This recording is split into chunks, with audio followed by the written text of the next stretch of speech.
It's because my last book matches my last candle. I have to document this because the only other documentation of what's happening in my school right now is this book that Lex Thomas wrote called Quarantine.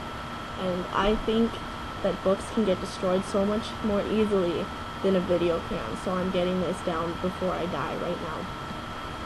So basically what's happening in my school right now and in the book.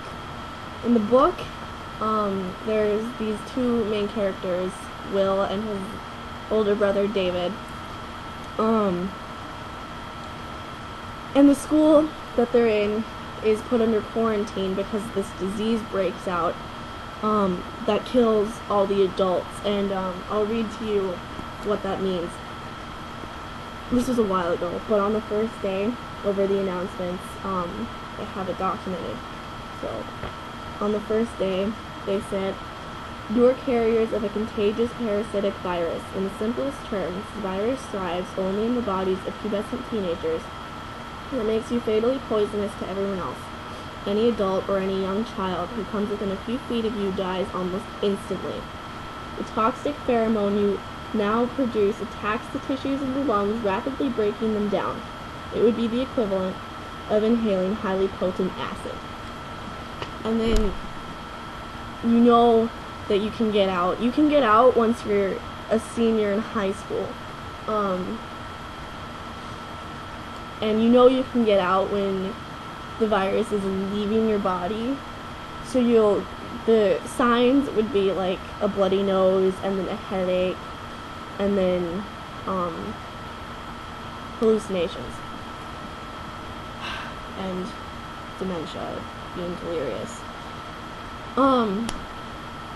So in the book it talks about a lot of the sort of groups, or I guess cliques, that were formed after all the teachers died, which was pretty soon after the virus came into our school. A lot of the teachers died, and now it's just a bunch of us teenagers stuck in a school alone. No one is trying to look after us other than the food drops that happen once a week, and sometimes those don't even come. But they talk about some of the cliques in the book, like the varsity and the pretty ones. You should definitely watch out for those. Those two work together and they're really dangerous. And there's also the skaters, the sluts, the freaks, the nerds, the scraps, and then the people that are on their own, like me and David and Will.